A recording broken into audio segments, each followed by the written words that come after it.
আমি সাজিদুল ইসলাম বাপ্পি। আমি বৈষম্য বিরোধী ছাত্র আন্দোলন কেন্দ্রীয় কমিটির সহ সমন্বয়ক হিসাবে দায়িত্বে ছিলাম।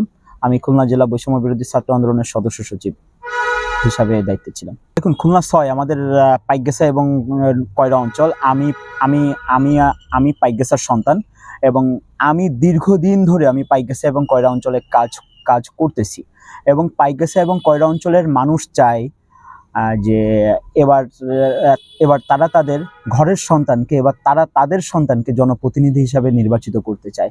পাইকগাছা এবং কয়রা অঞ্চলের মানুষ আর প্রতারিত হতে চায় না।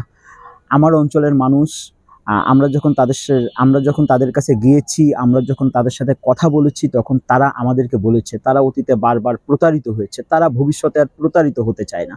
আমার অঞ্চলের মানুষের চাওয়ার প্রেক্ষিতেই আমি এনসিপি থেকে শাপলাকলির প্রার্থী হিসাবে পাইকগাছা এবং কয়রা অঞ্চলে আমি মনোনয়ন চেয়ে আবেদন করেছি।